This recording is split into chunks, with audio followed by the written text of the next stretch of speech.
PSC tips and ട്രിക്സിലേക്ക് ഏവർക്കും സ്വാഗതം.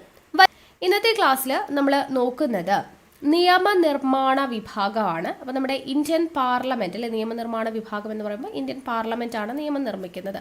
അപ്പോൾ നമുക്ക് പാർലമെന്റിനെ കുറിച്ചാണ് പഠിക്കാനായിട്ടുള്ളത്. അപ്പോൾ നമുക്ക് നോക്കാം. അപ്പോൾ ഇന്ത്യൻ പാർലമെന്റ് എന്ന് പറയുന്ന സമയത്ത് ഇന്ത്യൻ പാർലമെന്റിന്റെ രൂപീകരണത്തെക്കുറിച്ച് പറയുന്ന ആർട്ടിക്കിൾ, ഇന്ത്യൻ പാർലമെന്റിന്റെ രൂപീകരണത്തെക്കുറിച്ച് പറയുന്ന ആർട്ടിക്കിളാണ് ആർട്ടിക്കിൾ 79. ആർട്ടിക്കിൾ 79ലാണ് ഇന്ത്യൻ പാർലമെന്റിന്റെ രൂപീകരണത്തെക്കുറിച്ച് പറയുന്നത്. നമുക്കറിയാം ഇന്ത്യൻ പാർലമെന്റ് എന്ന് പറയുന്നത് ആരൊക്കെ ചേരുന്നതാണ്? ഇന്ത്യൻ പാർലമെന്റ് ലോക്സഭയും അതേപോലെ രാജ്യസഭയും പിന്നെ രാഷ്ട്രപതിയും പ്രസിഡന്റും കൂടെ ചേരുന്നതാണ് ഇന്ത്യൻ പാർലമെന്റ് എന്ന് പറയുന്നത് അല്ലെ. ലോക്സഭ, രാജ്യസഭ, രാഷ്ട്രപതി, ഇവർ 3 പേരും കൂടെ ചേരുന്നതാണ് ഇന്ത്യൻ പാർലമെന്റ് എന്ന് പറയുന്നത്. അപ്പോൾ നമുക്കിവിടെ നിന്ന് ഒരു കാര്യം മനസ്സിലായി. നമ്മുടെ പാർലമെന്റിന് 2 സഭകളുണ്ട് അല്ലെ. ലോക്സഭയും ഉണ്ട്, രാജ്യസഭയും ഉണ്ട്, 2 സഭകളുണ്ട്. അപ്പോൾ ഇങ്ങനെ 2 സഭകളുള്ളതിനെ നമ്മൾ പറയുന്ന പേരാണ് ബൈക്യാമറലിസം അല്ലെങ്കിൽ ദ്വിമണ്ഡല നിയമനിർമ്മാണ സഭ. ദ്വിമണ്ഡല നിയമനിർമ്മാണ സഭ അല്ലെങ്കിൽ ബൈക്യാമറലിസം എന്ന് പറയുന്നത്. ഈ ഒരു ആശയം നമ്മൾ കടമെടുത്തിരിക്കുന്നത് എവിടെ നിന്നാണ്? നമ്മൾ പഠിച്ചു ബ്രിട്ടൻ അല്ലെ. ബൈക്യാമറലിസം എന്ന് പറയുന്ന ആശയം നമ്മൾ കടമെടുത്തിരിക്കുന്നത് ബ്രിട്ടന്റെ കയ്യിൽ നിന്നുമാണ്. അപ്പോൾ നമുക്ക് പാർലമെന്റിന് 2 സഭകളുണ്ട്, അതുകൊണ്ട് നമ്മളതിനെ ബൈക്യാമറലിസം അല്ലെങ്കിൽ ദ്വിമണ്ഡല നിയമനിർമ്മാണ സഭ എന്നാണ് നമ്മൾ പറയുന്നത്. ഓക്കെ, അപ്പോൾ ഈ ഒരു ബൈക്യാമറലിസം എന്ന് പറയുന്ന ആശയം കൊണ്ട് ഇന്ത്യക്ക് എന്താണ് നേട്ടം എന്ന് ചോദിച്ചു കഴിഞ്ഞാൽ നമുക്കറിയാം നമ്മുടെ രാജ്യം എന്ന് പറയുന്നത് ഭയങ്കരമായിട്ട് വൈവിധ്യമുള്ളൊരു രാജ്യമാണ് അല്ലേ. അപ്പോൾ പലതരത്തിലും ഭൂമിശാസ്ത്രപരമായിട്ടാണെങ്കിലും സാംസ്കാരികപരമായിട്ടാണെങ്കിലും എല്ലാ കാര്യങ്ങളിലും വളരെയധികം വൈവിധ്യമുള്ളതാണ്. അപ്പോൾ പലതരത്തിൽ ഇന്ത്യയുടെ നിയമനിർമ്മാണ സഭയിലേക്ക് പലതരത്തിലുള്ള വൈവിധ്യങ്ങളെ കൊണ്ടുവരാനായിട്ട് സഹായിക്കുന്ന ഒരു സിസ്റ്റമാണ് ഈ ദ്വിമണ്ഡല നിയമനിർമ്മാണ സഭ എന്നതുകൊണ്ട് ഉദ്ദേശിക്കുന്നത്. ജസ്റ്റ് ഒന്ന് മനസ്സിലാക്കി വെക്കുക. ഇനി നമുക്കിതിലെ ഓരോ സഭയെക്കുറിച്ച്, ലോക്സഭയെക്കുറിച്ച്, രാജ്യസഭയെക്കുറിച്ച്, രാഷ്ട്രപതിയെക്കുറിച്ച് നമ്മൾ ഓൾറെഡി ഡീറ്റെയിൽഡ് ആയിട്ട് പഠിച്ചു. ലോക്സഭയെക്കുറിച്ചും രാജ്യസഭയെക്കുറിച്ചുമാണ് നമ്മൾ ഇന്നത്തെ ക്ലാസ്സിൽ നോക്കുന്നത്. അപ്പോൾ നമുക്ക് ആദ്യം ആരെക്കുറിച്ച് പഠിക്കാം? ലോക്സഭയെക്കുറിച്ച് പഠിക്കാം അല്ലെങ്കിൽ രാജ്യസഭയെക്കുറിച്ച് പഠിക്കാം. ഓക്കെ, അപ്പോൾ ആദ്യം നമ്മൾ നോക്കുന്നത് രാജ്യസഭയെക്കുറിച്ചാണ്. രാജ്യസഭയുടെ ഘടനയെക്കുറിച്ച് പറയുന്നത് അല്ലെങ്കിൽ രാജ്യസഭയെക്കുറിച്ച് പ്രതിപാദിക്കുന്ന ആർട്ടിക്കിൾ എത്രയാണ് എന്ന് ചോദിച്ചു കഴിഞ്ഞാൽ ആർട്ടിക്കിൾ 80 ആണ്. അപ്പോൾ ഇത് നമുക്ക് ഓർത്ത് വയ്ക്കാനുള്ള ആർട്ടിക്കിൾസ് ഒക്കെ ഓർത്ത് വയ്ക്കാനുള്ള കോഡും കണക്ഷനും നമ്മൾ യൂസ് ചെയ്ത് ചെയ്യുന്നുണ്ട്. അപ്പം നമ്മൾ അവിടെ പറയും, എങ്കിലും ജസ്റ്റ് നിങ്ങളിങ്ങനെ ഓർത്ത് വെച്ചോളൂ. ആർട്ടിക്കിൾ 79 നമ്മൾ പറഞ്ഞു എന്താണ്? പാർലമെന്റ് ആണ് അല്ലേ. ആർട്ടിക്കിൾ 79 എന്ന് പറയുന്നത് പാർലമെന്റ് ആണ്, പാർലമെന്റ്. ഓക്കെ, ദെൻ ആർട്ടിക്കിൾ 80 നമ്മളിപ്പോൾ പഠിക്കുന്നുണ്ട്, അതെന്താണ്? രാജ്യസഭ. ഓക്കെ, അടുത്തത് നമ്മൾ ആർട്ടിക്കിൾ 81 പഠിക്കും, അത് ലോക്സഭയാണ്. അപ്പം ഇങ്ങനെ ഓർത്താൽ മതി. പാർലമെന്റിന്റെ PAR എന്ന് പറയുന്നതും നമ്മൾക്ക് എടുക്കാം, രാജ്യസഭയുടെ രാ എടുക്കാം, ലോക്സഭയുടെ ലോഗ് എടുക്കാം. അപ്പോൾ നമുക്ക് ഇങ്ങനെ ഓർത്തുകൂടെ പരലോകം എന്നുള്ള രീതിയിൽ കേട്ടോ. ഇതിങ്ങനെ നമുക്ക് ജസ്റ്റ് ഒരു കണക്ഷൻ കിട്ടുന്നുണ്ടല്ലോ. പരലോകം എന്ന് ഓർത്ത് വെച്ചാൽ മതി. പ എന്ന് പറയുന്നത് പാർലമെന്റ് ആണ് 79, രാ എന്ന് പറയുന്നത് രാജ്യസഭ 80, ലോകം എന്ന് പറയുന്നത് ലോക്സഭ 81. അപ്പോൾ പരലോകം എന്നിങ്ങനെ ഓർത്ത് വെച്ച് കഴിഞ്ഞാൽ നമുക്ക് 79, 80, 81 എന്ന് പറയുന്നത് പാർലമെന്റ്, രാജ്യസഭ, ലോക്സഭ ഓർഡറിലാണെന്നുള്ളത് കിട്ടിക്കോളും. ഓക്കെ അല്ലേ. അപ്പോൾ പാർലമെന്റിനെ കുറിച്ച് പ്രതിപാദിക്കുന്ന ആർട്ടിക്കിൾ എന്ന് പറയുന്നത് 79, രാജ്യസഭയെക്കുറിച്ച് പ്രതിപാദിക്കുന്ന ആർട്ടിക്കിൾ 80 ആണ്, ലോക്സഭയെക്കുറിച്ച് പ്രതിപാദിക്കുന്നത് 81. അപ്പോൾ അത് കിട്ടിയെന്ന് വിശ്വസിക്കുന്നു. അപ്പോൾ നമുക്ക് ഇങ്ങോട്ട് വരാം. അപ്പോൾ രാജ്യസഭയെക്കുറിച്ച് പ്രതിപാദിക്കുന്ന ആർട്ടിക്കിൾ 80 ആണ് എന്ന് നമ്മൾ പറഞ്ഞല്ലേ. അപ്പോൾ ആർട്ടിക്കിൾ 80ലാണ് രാജ്യസഭയെക്കുറിച്ച് പ്രതിപാദിക്കുന്നത്, രാജ്യസഭയുടെ ഘടനയെക്കുറിച്ച് പ്രതിപാദിക്കുന്നത്. ഈ രാജ്യസഭ അറിയപ്പെടുന്ന പേരാണ് ഉപരിസഭ അല്ലെങ്കിൽ അപ്പർ ഹൗസ് എന്ന പേരിൽ അറിയപ്പെടുന്നത് രാജ്യസഭയാണ്. രാജ്യസഭ അറിയപ്പെടുന്ന പേരെങ്ങനെയാണ്? ഉപരിസഭ അഥവാ അപ്പർ ഹൗസ് എന്നറിയപ്പെടുന്നു. അതേപോലെ മുതിർന്നവരുടെ സഭ എന്ന പേരിൽ അറിയപ്പെടുന്നു. മുതിർന്നവരുടെ സഭ എന്നറിയപ്പെടുന്നു. സംസ്ഥാനങ്ങളുടെ സഭ അല്ലെങ്കിൽ കൗൺസിൽ ഓഫ് സ്റ്റേറ്റ്സ് അല്ലെ. സംസ്ഥാനങ്ങളുടെ സഭ അഥവാ കൗൺസിൽ ഓഫ് സ്റ്റേറ്റ്സ് എന്ന പേരിൽ അറിയപ്പെടുന്നത് രാജ്യസഭയാണ്. സെക്കൻഡ് ചേംബർ എന്ന പേരിൽ അറിയപ്പെടുന്നത് രാജ്യസഭയാണ്. Second chamber. അപ്പോൾ ഉപരിസഭ അഥവാ അപ്പർ ഹൗസ്, മുതിർന്നവരുടെ സഭ, സംസ്ഥാനങ്ങളുടെ സഭ അഥവാ council of States, second chamber എന്ന പേരിലൊക്കെ അറിയപ്പെടുന്നത് രാജ്യസഭയാണ് എന്നുള്ളത് ഓർത്തിരിക്കുക. ഓക്കെ, അപ്പോൾ നമ്മുടെ രാജ്യസഭ എന്നുള്ളത് നമ്മൾ പറഞ്ഞല്ലോ. ഈ രാജ്യസഭയുടെ പരമാവധി അംഗസംഖ്യ എത്രയാണ്? രാജ്യസഭയുടെ പരമാവധി അംഗസംഖ്യ എന്ന് പറയുന്നത് 250 ആണ്. 250. അപ്പോൾ ഇത് നമ്മൾ രണ്ടായിട്ട് ഡിവൈഡ് ചെയ്യും. ഈ 250 എന്ന് പറയുന്നത് രണ്ടായിട്ട് സ്പ്ലിറ്റ് ചെയ്തിട്ടാണ്. അതായത് ഇതിൽ 238 പേർ എന്ന് പറയുന്നത് ഓരോ സംസ്ഥാനങ്ങളിലെയും കേന്ദ്രഭരണ പ്രദേശങ്ങളിലെയും തിരഞ്ഞെടുക്കപ്പെട്ട നിയമസഭാംഗങ്ങൾ തിരഞ്ഞെടുക്കപ്പെടുന്ന അംഗങ്ങളാണ്. ഓക്കെ, സംസ്ഥാനങ്ങളിലെയും കേന്ദ്രഭരണ പ്രദേശങ്ങളിലെയും തിരഞ്ഞെടുക്കപ്പെട്ട നിയമസഭാംഗങ്ങളുണ്ടല്ലോ, അവർ തിരഞ്ഞെടുക്കപ്പെടുന്ന അംഗങ്ങളെയാണ് 238 പേര് വരുന്നത്. പിന്നെ ബാക്കിയുള്ള 12 പേര് പ്രസിഡന്റ് നാമനിർദ്ദേശം ചെയ്യുന്നവരാണ്. പ്രസിഡന്റ് നാമനിർദ്ദേശം ചെയ്യുന്ന 12 പേരും സ്റ്റേറ്റിലെയും ഓരോ സംസ്ഥാനങ്ങളിലെയും കേന്ദ്രഭരണ പ്രദേശങ്ങളിലെയും തിരഞ്ഞെടുക്കപ്പെടുന്ന നിയമസഭാംഗങ്ങൾ തിരഞ്ഞെടുക്കുന്ന അംഗങ്ങൾ ചേരുന്ന 238. അങ്ങനെയാണ് ടോട്ടലായിട്ട് 250 എന്ന് പറയുന്നത് പരമാവധി അംഗസംഖ്യ. എന്നാൽ നിലവിൽ എത്ര അംഗസംഖ്യയാണ് ഉള്ളത്? നിലവിൽ രാജ്യസഭയിലെ അംഗസംഖ്യ 245. നിലവിൽ രാജ്യസഭയിലുള്ള അംഗസംഖ്യ എത്രയാണ്? 245 ആണ് എന്നുള്ളത് ഓർത്തിരിക്കുക. അപ്പോൾ നമ്മൾ പറഞ്ഞു കേന്ദ്രഭരണ പ്രദേശങ്ങളിൽ രാജ്യസഭയുണ്ടോ എന്നുള്ളൊരു ചോദ്യം. കേന്ദ്രഭരണ പ്രദേശങ്ങളിൽ രാജ്യസഭയുണ്ടോ? കേന്ദ്രഭരണ പ്രദേശങ്ങളിൽ നിയമസഭയുള്ളിടത്ത്, കേന്ദ്രഭരണ പ്രദേശങ്ങളിൽ നിയമസഭയുണ്ടെങ്കിൽ അവിടെ എന്തുണ്ടായിരിക്കും? രാജ്യസഭാ അംഗങ്ങൾ ഉണ്ടായിരിക്കും. അങ്ങനെ രാജ്യസഭാ അംഗങ്ങൾ ഉള്ള കേന്ദ്രഭരണ പ്രദേശമാണ് ഒന്ന് പുതുച്ചേരി, പുതുച്ചേരിയിൽ നിന്നും ഒരാള്. അതേപോലെ ഡൽഹിയിൽ നിന്നും എത്ര അംഗങ്ങളാണുള്ളത്? 3 അംഗങ്ങൾ. പുതുച്ചേരിയിൽ നിന്നും 1 അംഗം, ഡൽഹിയിൽ നിന്നും 3 അംഗങ്ങളാണ് ഉള്ളത് രാജ്യസഭാ അംഗങ്ങളായിട്ട്. ഓക്കെ, അപ്പോൾ കേന്ദ്രഭരണ പ്രദേശങ്ങളിൽ രാജ്യസഭാ അംഗങ്ങളുണ്ട്. എങ്ങനെയാവുമ്പോൾ? നിയമസഭ ഉണ്ടെങ്കിൽ. അപ്പോൾ നിയമസഭയുള്ള രാജ്യസഭാംഗങ്ങളുള്ള കേന്ദ്രഭരണ പ്രദേശങ്ങളാണ് പുതുച്ചേരിയിൽ നിന്നും 1 അംഗം, ഡൽഹിയിൽ നിന്നും 3 അംഗങ്ങൾ എന്നുള്ളത് ജസ്റ്റ് ഒന്ന് ഓർത്തിരിക്കുക. ഇനി നമ്മൾ ഇവിടെ പറഞ്ഞു ഈ 12 പേരെ പ്രസിഡന്റ് നാമനിർദ്ദേശം ചെയ്യുന്നു. ഈ പ്രസിഡന്റ് നാമനിർദ്ദേശം ചെയ്യുന്ന 12 പേർ അവരുടെ യോഗ്യത എന്താണ് എന്ന് ചോദിച്ചു കഴിഞ്ഞാൽ കല, ശാസ്ത്രം, സാമൂഹ്യ സേവനം, സാഹിത്യം എന്നിങ്ങനെ 4 മേഖലകളിൽ പ്രാഗൽഭ്യമുള്ളവരെയാണ് പ്രസിഡന്റ് നാമനിർദ്ദേശം ചെയ്യുക. അപ്പോൾ രാജ്യസഭയിലേക്ക് പ്രസിഡന്റ് നാമനിർദ്ദേശം ചെയ്യുന്ന 12 പേർക്ക് വേണ്ടിയിട്ടുള്ള ക്വാളിറ്റി എന്താണ്, അല്ലെങ്കിൽ അവരുടെ യോഗ്യത എന്താണെന്ന് ചോദിച്ചു കഴിഞ്ഞാൽ കലാശാസ്ത്രം, സാമൂഹ്യ സേവനം, സാഹിത്യം എന്ന് പറയുന്ന മേഖലകളിൽ പ്രാഗൽഭ്യമുള്ളവരെയാണ് അദ്ദേഹം തിരഞ്ഞെടുക്കുന്നത് എന്നുള്ളത് ഓർത്തിരിക്കുക. ഓക്കെ അല്ലേ? ഇനി നമ്മൾ പറഞ്ഞു ഓരോരുത്തർ എന്താണ് രാജ്യസഭാ അംഗങ്ങൾ അല്ലെ, ഓരോ സംസ്ഥാനത്ത് നിന്നും ഇത്ര പേരാണ് രാജ്യസഭയിലേക്ക് തിരഞ്ഞെടുക്കപ്പെടുന്നത് എന്നുള്ളത്. അപ്പോൾ രാജ്യസഭാ അംഗങ്ങളുടെ എണ്ണം എത്ര പേരായിരിക്കണം എന്നുള്ളത്, ഒരു സംസ്ഥാനത്ത് നിന്നും അലോട്ട് ചെയ്തിരിക്കുന്ന രാജ്യസഭാ അംഗങ്ങളുടെ എണ്ണത്തെക്കുറിച്ച് പ്രതിപാദിക്കുന്ന ഭരണഘടനയിലെ സ്കെഡ്യൂൾ ഏതാണ് എന്ന് ചോദിച്ചു കഴിഞ്ഞാൽ ഏതാണ് സ്കെഡ്യൂൾ? 4 ആണ്. 4ാമത്തെ സ്കെഡ്യൂളിലാണ് ഓരോ സംസ്ഥാനത്തു നിന്നും അലോട്ട് ചെയ്തിരിക്കുന്ന രാജ്യസഭാ അംഗങ്ങളുടെ എണ്ണത്തെക്കുറിച്ച് പ്രതിപാദിക്കുന്നത്. ഏത് സ്കെഡ്യൂളാണ്? 4ാമത്തെ സ്കെഡ്യൂളാണ്. സ്കെഡ്യൂൾ നമ്മൾ കോഡ് ഉപയോഗിച്ച് പഠിച്ചതാണ്, ഓർമ്മയുണ്ടല്ലോ അല്ലേ? അപ്പോൾ സ്കെഡ്യൂൾ 4ാമത്തെ സ്കെഡ്യൂളിലാണ് നമ്മൾ പഠിച്ചത്. ടേം എന്ന് പറഞ്ഞിട്ട് ടിയേഴ്സ് ഓഫ് ഓൾഡ് PM എന്ന് പറഞ്ഞ് നമ്മൾ പഠിച്ചിട്ടുണ്ടായിരുന്നു അല്ലേ? അപ്പോൾ ടിയേഴ്സ് എന്ന് പറയുമ്പോൾ TEAR എന്ന് പറയുന്നതായിരുന്നു TEAR. അപ്പോൾ 4ാമത്തെയാണ് 6 രാജ്യസഭാ അംഗങ്ങളുടെ സീറ്റ് എന്ന് പറഞ്ഞിട്ട് നമ്മൾ പഠിച്ചതാണ്. ഓക്കെ, അപ്പോൾ 4ാമത്തെ സ്കെഡ്യൂളിലാണ് രാജ്യസഭാ അംഗങ്ങൾ എത്രയാണ് ഓരോ സംസ്ഥാനത്തും അലോട്ട് ചെയ്തിരിക്കുന്നത് എന്നുള്ള എണ്ണത്തെക്കുറിച്ച് പറയുന്നത്. അപ്പോൾ അവിടെ നമ്മുടെ കേരളത്തിൽ നിന്നുള്ള രാജ്യസഭാംഗങ്ങളുടെ എണ്ണം പഠിച്ചു വെക്കുക 9 ആണ്. കേരളത്തിൽ നിന്നുള്ള രാജ്യസഭാംഗങ്ങളുടെ എണ്ണം 9 ആണ്.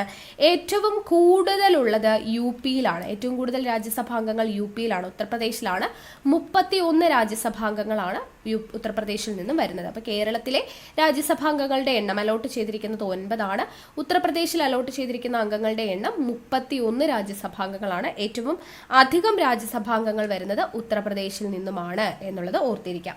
അപ്പോൾ ഈ രാജ്യസഭാ അംഗങ്ങളെ നമ്മൾ അലോട്ട് ചെയ്യുന്നത് ജനസംഖ്യക്കനുസരിച്ചിട്ടാണ്. ഓക്കെ, ജനസംഖ്യക്കനുസരിച്ചിട്ടാണ് രാജ്യസഭയിലെ അംഗങ്ങളെ അലോട്ട് ചെയ്യുന്നത്. അതായത് രാജ്യസഭയിൽ രാജ്യസഭാംഗങ്ങളെ തിരഞ്ഞെടുക്കുന്ന ആ ഒരു വ്യവസ്ഥയെ, ജനസംഖ്യ അനുസരിച്ച് നമ്മൾ തിരഞ്ഞെടുക്കുന്ന വ്യവസ്ഥയെ പറയുന്ന പേരാണ് എന്താ, പ്രൊപ്പോർഷണൽ റെപ്രസെൻറ്റേഷൻ അഥവാ ആനുപാതിക പ്രാതിനിധ്യം. ആനുപാതിക പ്രാതിനിധ്യം അഥവാ പ്രൊപ്പോർഷണൽ റെപ്രസെൻറ്റേഷൻ അനുസരിച്ചിട്ടാണ് രാജ്യസഭാ അംഗങ്ങളെ രാജ്യസഭയിലേക്ക് തിരഞ്ഞെടുക്കപ്പെടുന്നത് എന്നുള്ളത് ഓർത്തിരിക്കുക. ഓക്കെ അല്ലേ? ഈ രാജ്യസഭാ അംഗങ്ങളെ തിരഞ്ഞെടുക്കുന്ന മെത്തേഡ് നമ്മൾ പറഞ്ഞു, ആനുപാതിക പ്രാതിനിധ്യം അനുസരിച്ചിട്ടാണ്. ഇങ്ങനെ ആനുപാതിക പ്രാതിനിധ്യം അനുസരിച്ച് നമ്മൾ രാജ്യസഭാ അംഗങ്ങളെ തിരഞ്ഞെടുക്കുന്നു എന്ന് പറയുന്നത് ഇപ്പോഴും 1971 ജനസംഖ്യാ കണക്കനുസരിച്ചിട്ടാണ് ഇങ്ങനെ തിരഞ്ഞെടുക്കുന്നത് കേട്ടോ. 1971 ജനസംഖ്യാ കണക്ക് അല്ലെങ്കിൽ സെൻസസ് പ്രകാരമാണ് ഈ ഒരു രീതിയിൽ നമ്മൾ രാജ്യസഭാ അംഗങ്ങളെ തിരഞ്ഞെടുക്കുന്നത് എന്നുള്ള കാര്യം ഓർത്തിരിക്കുക. അപ്പോൾ രാജ്യസഭാ അംഗങ്ങളെ തിരഞ്ഞെടുക്കുന്നത് ആനുപാതിക പ്രാതിനിധ്യം അനുസരിച്ചിട്ടാണ് എന്നുള്ളത് അല്ലേ. ലോക്സഭയിലേക്കാണെങ്കിലോ ജനങ്ങൾ നേരിട്ട് തിരഞ്ഞെടുക്കുകയാണ് ചെയ്യുന്നത്. നമ്മൾ പഠിക്കുന്നുണ്ട് ലോക്സഭയെക്കുറിച്ച്. ഓക്കെ, അപ്പോൾ അത്രയും കാര്യങ്ങൾ അവിടെ ഓർത്തിരിക്കാം. ഇനി രാജ്യസഭ അംഗമാവാൻ വേണ്ടിയിട്ടുള്ള കുറഞ്ഞ പ്രായം എന്ന് പറയുന്നത് നമ്മൾ കഴിഞ്ഞ ക്ലാസ്സിൽ പഠിച്ചു. ഒരു രാജ്യസഭാ അംഗമാവുന്നതിനുള്ള കുറഞ്ഞ പ്രായം 30 വയസ്സാണ്. രാജ്യസഭാ അംഗമാവാനുള്ള കുറഞ്ഞ പ്രായം എത്രയാണ്? 30 വയസ്സാണ്. ലോക്സഭാ അംഗമാവണമെങ്കിൽ 25 വയസ്സാണ് നമ്മൾ പറയുന്നുണ്ട്. ഓക്കെ, അപ്പോൾ രാജ്യസഭാ അംഗമാവാൻ വേണ്ടിയിട്ടുള്ള കുറഞ്ഞ പ്രായം 30 വയസ്സ്. ഒരു രാജ്യസഭാംഗത്തിൻ്റെ കാലാവധി ശ്രദ്ധിച്ചു കേൾക്കണം. രാജ്യസഭാ അംഗത്തിൻ്റെ കാലാവധി എന്ന് പറയുന്നത് 6 വർഷമാണ്. എന്നാൽ രാജ്യസഭയുടെ കാലാവധി എന്ന് പറയുന്നത് കാലാവധിയില്ല. രാജ്യസഭ എന്ന് പറയുന്നത് ഒരു സ്ഥിരം സഭയാണ്. ഓക്കെ, അപ്പൊ രാജ്യസഭ അംഗത്തിന്റെ കാലാവധി ചോദിച്ചാൽ 6 വർഷം, രാജ്യസഭയുടെ കാലാവധി ചോദിച്ചാൽ അതൊരു സ്ഥിരം സഭയാണ്, പ്രത്യേകിച്ച് കാലാവധി ഇല്ല. എന്തുകൊണ്ട് അതൊരു സ്ഥിരം സഭയാണ്, എന്തുകൊണ്ട് കാലാവധി ഇല്ല എന്ന് ചോദിച്ചു കഴിഞ്ഞാൽ, കാരണം രാജ്യസഭാംഗങ്ങൾ ഒരിക്കലും ഒറ്റയടിക്ക് ഒരേ സമയത്ത് കാലാവധി പൂർത്തിയാക്കി എല്ലാവരും കൂടെ ഒരുമിച്ച് ഇറങ്ങിപ്പോകുന്നവരല്ല. മറിച്ച് രാജ്യസഭാംഗങ്ങൾ ഓരോ 2 വർഷം കൂടുമ്പോൾ 1/3 അംഗങ്ങൾ വീതം കാലാവധി പൂർത്തി ഇറങ്ങിപ്പോകും. ഓരോ 2 വർഷം കൂടുന്ന സമയത്ത് 1/3 ഭാഗം അംഗങ്ങൾ കാലാവധി പൂർത്തിയാക്കിയിട്ട് ഇറങ്ങിപ്പോകും. അപ്പോൾ അടുത്ത ആളുകൾ വരും. ഓക്കെ, അപ്പോൾ ആ ഒരു രീതിയിലാണ്. അപ്പോൾ രാജ്യസഭാ അംഗങ്ങൾ ഒറ്റയടിക്ക് എല്ലാവരും കൂടെ കാലാവധി തീർത്ത് ഇറങ്ങിപ്പോകുന്നില്ല. അതുകൊണ്ടാണ് രാജ്യസഭയുടെ കാലാവധി ഇല്ല, അവരൊരു സ്ഥിരം സഭയാണ് എന്ന് പറയുന്നത്. 2 വർഷം കൂടുമ്പോൾ 1/3 ഭാഗം ആളുകളാണ് പോകുന്നത് കാലാവധി പൂർത്തിയാക്കിയിട്ട്. ഓക്കെ അല്ലേ? യെസ്. അപ്പോൾ ഇനി ഒരു രാജ്യസഭാംഗം സത്യപ്രതിജ്ഞ ചെയ്യുന്നത് ആരുടെ മുമ്പിലാണ് എന്നൊരു ചോദ്യം നിങ്ങളോട് ചോദിച്ചിട്ടുണ്ടെങ്കിൽ, അല്ലെങ്കിൽ നമുക്കൊരു സ്റ്റേറ്റ്മെന്റ് തരുവാണ്, ഒരു രാജ്യസഭാംഗം സത്യപ്രതിജ്ഞ ചെയ്യുന്നത് പ്രസിഡന്റിന്റെ മുമ്പിലാണ്. സ്റ്റേറ്റ്മെന്റ് തെറ്റാണോ ശരിയാണോ? അത് തെറ്റായ സ്റ്റേറ്റ്മെന്റ് ആണ്. കാരണം ഇന്ത്യൻ ഭരണഘടനയിൽ എവിടെയും തന്നെ ഒരു രാജ്യസഭാംഗത്തിന്റെ സത്യപ്രതിജ്ഞയെക്കുറിച്ച് പരാമർശിക്കുന്നില്ല. പകരം പറയുന്നത് എന്താണ് എന്ന് ചോദിച്ചു കഴിഞ്ഞാൽ, പാർലമെന്റ് അംഗങ്ങൾ പ്രസിഡന്റിന്റെ മുൻപിലോ അല്ലെങ്കിൽ പ്രസിഡന്റ് ചുമതലപ്പെടുത്തുന്ന ഒരു വ്യക്തിയുടെ മുൻപിലോ സത്യപ്രതിജ്ഞ ചെയ്യും. പാർലമെന്റ് അംഗങ്ങളുടെ സത്യപ്രതിജ്ഞയെക്കുറിച്ച് കോമൺ ആയിട്ട് പറയുന്നു എന്നേ ഉള്ളൂ. അപ്പോൾ പാർലമെന്റ് അംഗങ്ങൾ എന്ന് പറയുമ്പോൾ അവിടെ രാജ്യസഭയും ലോക്സഭയും ഒക്കെ വരും അല്ലേ. അപ്പോൾ പാർലമെന്റ് അംഗങ്ങൾ സത്യപ്രതിജ്ഞ ചെയ്യുന്നത് ഒന്നുകിൽ പ്രസിഡന്റിന്റെ മുമ്പിൽ അല്ലെങ്കിൽ പ്രസിഡന്റ് ചുമതലപ്പെടുത്തുന്ന ആളുടെ മുമ്പിലാണ് സത്യപ്രതിജ്ഞ ചെയ്യുന്നത്. അപ്പോൾ ഒരു രാജ്യസഭാംഗം സത്യപ്രതിജ്ഞ ചെയ്യുന്നു എന്ന് പറഞ്ഞ് നമുക്ക് ഭരണഘടനയിൽ പറയുന്നില്ല. പക്ഷെ നമ്മൾ അനുമാനിക്കുകയാണ് എന്ത്, ഒരു രാജ്യസഭാംഗം പ്രസിഡന്റ് എന്താണ് ചുമതലപ്പെടുത്തുന്ന ഒരാളെന്ന് പറയുമ്പോൾ ആരായിരിക്കും? വൈസ് പ്രസിഡന്റ് ആയിരിക്കും അല്ലെ. അപ്പോൾ വൈസ് പ്രസിഡന്റിന്റെ മുമ്പിലായിരിക്കും രാജ്യസഭാംഗം സത്യപ്രതിജ്ഞ ചെയ്യുന്നത് എന്ന് നമ്മൾ പ്രെഡിക്റ്റ് ചെയ്യാണ്. പക്ഷെ രാജ്യസഭാംഗം സത്യപ്രതിജ്ഞ ചെയ്യുന്നത് ആരുടെ മുമ്പിലാണ് എന്നുള്ള കാര്യം ഭരണഘടനയിൽ എടുത്തു പറയുന്നില്ല. പാർലമെന്റ് അംഗമായിട്ടുണ്ടെങ്കിൽ പ്രസിഡന്റിന്റെ മുമ്പിലോ അല്ലെങ്കിൽ പ്രസിഡന്റ് ചുമതലപ്പെടുത്തുന്ന ഒരു വ്യക്തിയുടെ മുമ്പിലോ ആയിരിക്കും സത്യപ്രതിജ്ഞ ചെയ്യുന്നത് എന്നാണ് പറയുന്നത്. ക്ലിയർ ആണല്ലോ? ഇനി നമ്മുടെ രാജ്യസഭയുടെ അധികാരങ്ങളെ കുറിച്ചാണ് പറയുന്നത്. രാജ്യസഭയ്ക്ക് എന്തൊക്കെ അധികാരങ്ങളാണുള്ളത് പറയുമ്പോൾ ഒന്നാമത്തെ അധികാരം എന്ന് പറയുന്നത്, ഒരു ഭരണഘടനാ ഭേദഗതി നമുക്ക് പാസ്സാകണം എന്നുണ്ടെങ്കിൽ എന്ത് ചെയ്യണം? നമുക്കറിയാം, അത് ലോക്സഭയിലും രാജ്യസഭയിലും പാസ്സാവണം അല്ലെ. ഒരു ഭരണഘടനാ ഭേദഗതി പാസ്സാവണമെങ്കിൽ അത് ലോക്സഭയിലും രാജ്യസഭയിലും പാസ്സായിട്ടുണ്ടെങ്കിലേ പറ്റത്തുള്ളൂ. അപ്പൊ രാജ്യസഭയുടെ അനുവാദമില്ലാതെ എന്താണ് ഒരു ഭരണഘടനാ ഭേദഗതി പ്രാബല്യത്തിൽ വരില്ല. അപ്പൊ അത് രാജ്യസഭയുടെ ഒരു അധികാരമായിട്ട് നമുക്ക് പറയാം. അതേപോലെ തന്നെ ധനകാര്യ ഇതര ബില്ലുകൾ, പലതരം നിയമങ്ങളുമായി ബന്ധപ്പെട്ടിട്ടുള്ള പ്രപ്പോസൽ, അതായത് ബില്ലുകൾ പാർലമെന്റിൽ വരുമ്പോൾ അത് പാസ്സാകണം എന്നുണ്ടെങ്കിൽ രാജ്യസഭയുടെ അംഗീകാരം വേണം. അപ്പം ഞാൻ പറഞ്ഞു ധനകാര്യ ഇതര ബില്ലുകൾ. ഇപ്പൊ ധനകാര്യ ബില്ലുകൾ ഉണ്ട് അല്ലെ, മണി ബില്ലൊക്കെ ഉണ്ട്. അതുമായി ബന്ധപ്പെട്ട അധികാരം വരുന്നത് ലോക്സഭയ്ക്കാണ്. അത് നമ്മൾ അവിടെ പഠിക്കും. അപ്പൊ ഇവിടെ പറയുന്നത് ധനകാര്യ ഇതര ബില്ലുകൾ, ധന ഇതര ബില്ലുകൾ അല്ലെങ്കിൽ ധനകാര്യ ഇതര ബില്ലുകളും അല്ലെങ്കിൽ മറ്റു നിയമങ്ങളുമായി ബന്ധപ്പെട്ടിട്ടുള്ള ബില്ലുകളുമെല്ലാം പാർലമെന്റിൽ വരുമ്പോൾ പാസ്സാവണമെങ്കിൽ രാജ്യസഭ അംഗീകരിച്ചിരിക്കണം എന്ന് പറയുന്നുണ്ട്. അതും അവരുടെ രാജ്യസഭയുടെ അധികാരത്തിൽ വരുന്നതാണ്. ഇനി മൂന്നാമത്തെ അധികാരം ധനവിനിയോഗ ബില്ല് അല്ലെങ്കിൽ മണി ബില്ലിന്റെ അധികാരം നമ്മൾ പറഞ്ഞു ആർക്കാണ്? മണി ബില്ലിന്റെ അധികാരം ലോക്സഭയ്ക്കാണ്. അത് നമ്മളിപ്പോൾ ഇവിടെ പറയുന്നില്ല. ദെൻ ഈ ധനകാര്യ ബില്ല് അല്ലെങ്കിൽ മണി ബില്ലിന്മേൽ ഭേദഗതി നിർദ്ദേശിക്കുവാനുള്ള അധികാരം, മണി ബില്ലിന്റെ പൂർണ്ണമായിട്ടുള്ള അധികാരം ലോക്സഭയ്ക്കാണ്. പക്ഷേ മണി ബില്ലില് എന്തെങ്കിലും ഒരു ഭേദഗതി വരുത്തണം എന്നുണ്ടെങ്കിൽ അതിനു വേണ്ടിയിട്ടുള്ള നിർദ്ദേശം സമർപ്പിക്കുവാനുള്ള അധികാരം ആർക്കുണ്ട്? അത് രാജ്യസഭയ്ക്കുണ്ട്. മണി ബില്ലിന്റെ പൂർണ്ണമായ അധികാരം ലോക്സഭയ്ക്കാണ്.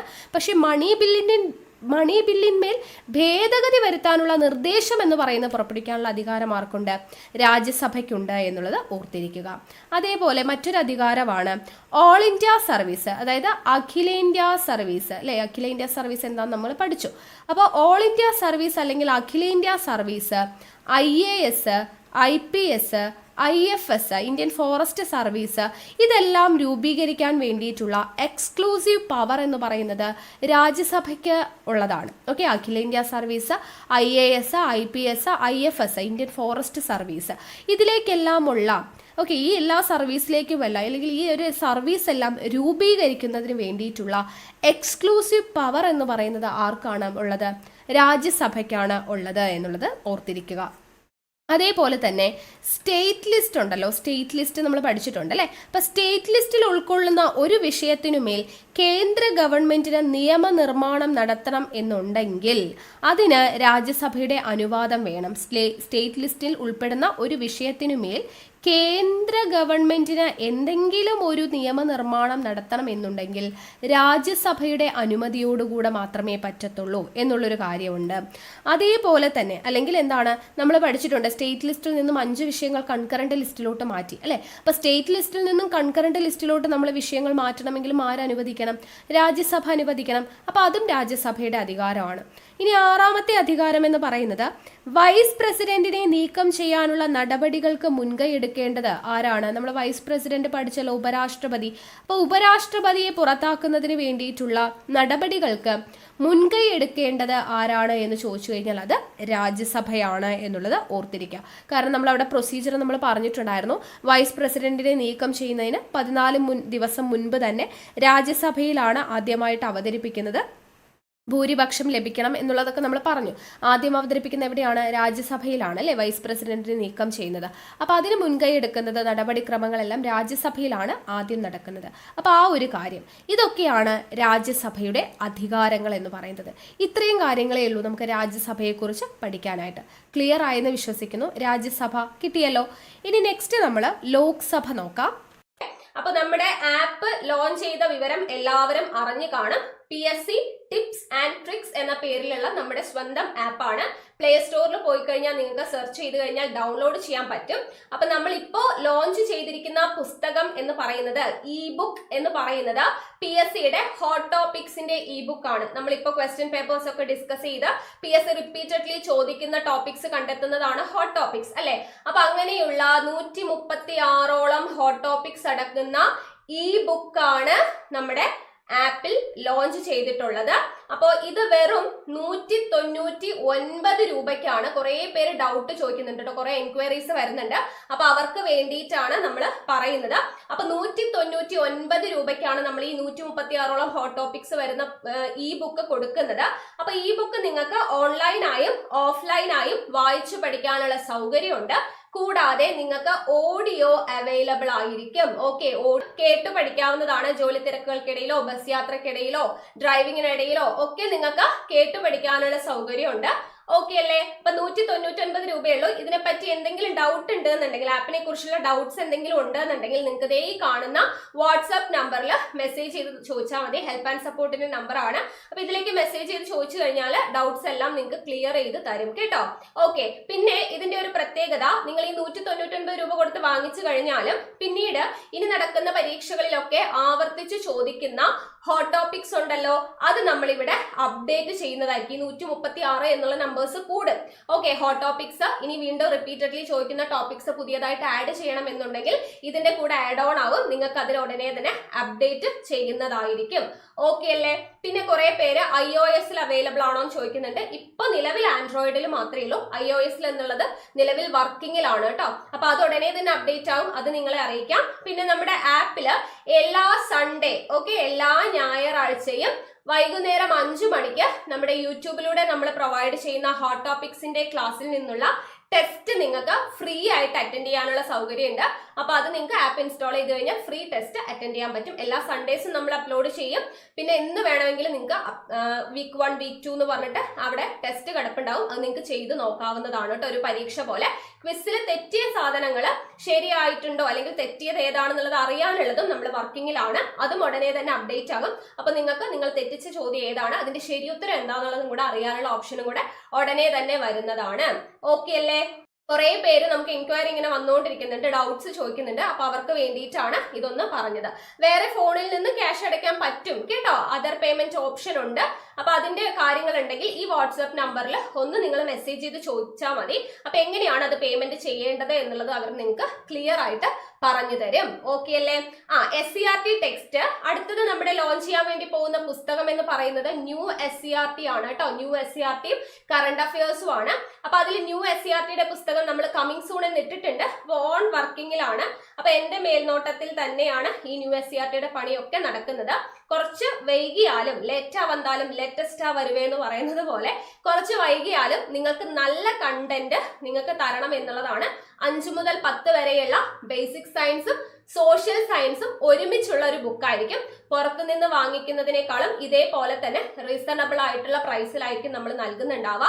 അപ്പൊ അതുകൊണ്ട് എല്ലാവരും വെയിറ്റ് ചെയ്യുക. കുറച്ച് വൈകിയാലും നല്ല വൈകത്തില്ല കേട്ടോ, പെട്ടെന്ന് തന്നെ ഇറക്കും. അപ്പൊ എന്തായാലും ഇറങ്ങുമ്പോൾ നല്ല അടിപൊളിയായിട്ടുള്ള ഒരു ബുക്കായിരിക്കും നിങ്ങൾക്ക് എന്തായാലും കിട്ടുക കണ്ടന്റ് വൈസ് നോക്കുമ്പോൾ. ഓക്കെ, നമ്മുടെ ക്ലാസ് കാണുന്ന എല്ലാവർക്കും അറിയാം എങ്ങനെയാണ് നമ്മുടെ ക്ലാസ്സും കണ്ടന്റും എന്നുള്ളത്. അതിനനുസരിച്ചിട്ടുള്ള ഒരു ബുക്കായിരിക്കും. അപ്പൊ എല്ലാവരും വെയിറ്റ് ചെയ്ത് കാണാം. ഓക്കെ അല്ലേ? അപ്പൊ പർച്ചേസ് ചെയ്തിട്ടില്ലാത്തവരെ ഹോട്ട് ടോപ്പിക്സിന്റെ ഈ ബുക്ക് പർച്ചേസ് ചെയ്തോളൂ. 199 രൂപയ്ക്ക് തീർച്ചയായിട്ടും വർത്ത് ആയിട്ടുള്ള സാധനമാണ്.